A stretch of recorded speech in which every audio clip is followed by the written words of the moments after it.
Selamat pagi. Pagi.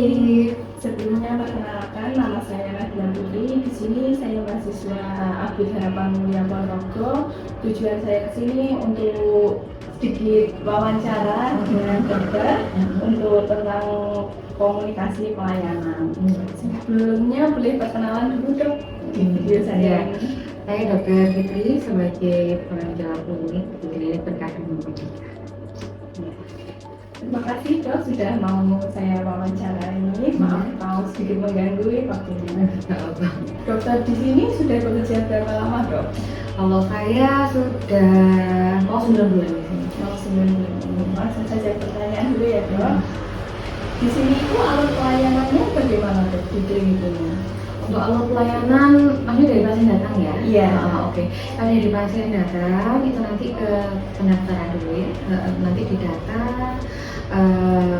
pasiennya, terus nanti dapat nomor antrian, terus pasien nanti menunggu sebentar, terus nanti sampai pasien dipanggil. Nanti dipanggil, begitu dipanggil pasien masuk, diperiksa, dievaluasi, terus diberikan resep. Terus kalau sudah nanti pasien ke depan ke apotek untuk menukar resep tersebut dengan obat dan menyelesaikan administrasi. Jadi sesuai nomor urut datanya pasiennya. Kalau di klinik ini terdapat pelayanan apa saja dok kalau boleh tahu? Oke, untuk poli kita ada lumayan banyak ya. Untuk poli kita ada 3, poli umum, poli gigi, poli KIAKB. Terus kalau untuk pelayanan yang lain kita ada laborat juga. Terus ada mungkin tambah-tambahan mungkin kayak baby spa, baby swim itu juga ada. Jadi di sini tenaga medisnya ada banyak ya? Ada banyak. Kalau selama melakukan pelayanan tenaga kesehatan ini ada kendala atau enggak dok sebelumnya? Kalau kendala pasti ada ya, cuma setiap kendala kan pasti, saya percaya kalau setiap kendala itu pasti ada solusi ya. Jadi harus pintar-pintar metani masalahnya di mana dan dicari solusinya sebaik mungkin, gimana caranya itu biar bisa jadi kebaikan klinik ini. Kalau boleh tahu kendalanya itu biasanya seperti apa dok? Kalau yang paling wajar biasanya sering ditemukan? Kalau yang paling wajar mungkin sama pasiennya di sini lumayan banyak ya. Mungkin ada yang mengeluh kok antrinya banyak dan segala macam itu kan memang kita juga menyesuaikan juga jumlah pasien terus sama pace dari pemeriksa juga ya.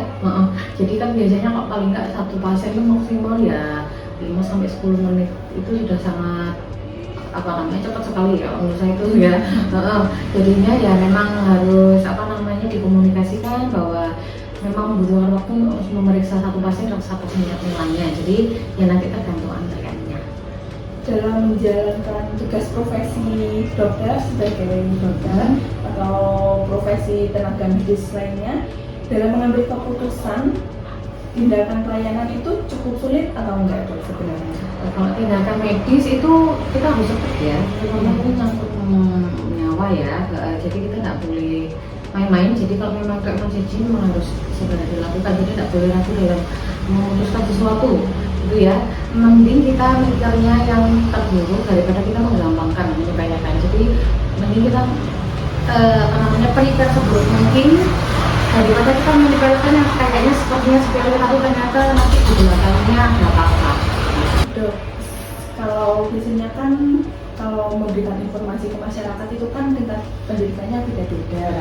Itu mungkin ada sedikit tips dari dokter biar kita juga sebagai mahasiswa biar bisa lebih enak memberikan pengetahuan kepada masyarakat lainnya itu seperti apa? Yang pertama pasti menggunakan bahasa yang mudah dimengerti, jangan pernah menggunakan bahasa medis ya. Gimana caranya kita tuh mengedukasi pasien itu ngerti dan tahu maksud dari edukasi kita. Jadi memang kita harus benar-benar ngerangkul ya, kita benar-benar ini loh materi yang kita mau suguhkan itu tujuannya ini dan harus jelas, memang harus dijelaskan dan memang harus komprehensif ya. Jadi dari awal sampai akhir outputnya itu memang harus kita pantau terus ya. Jadi biar apa yang kita mau itu tersampaikan dan tersalurkan dengan baik dari pasien. Kalau biasanya di sini kan ada sedikit pelayanan, ada edukasi juga kan dok.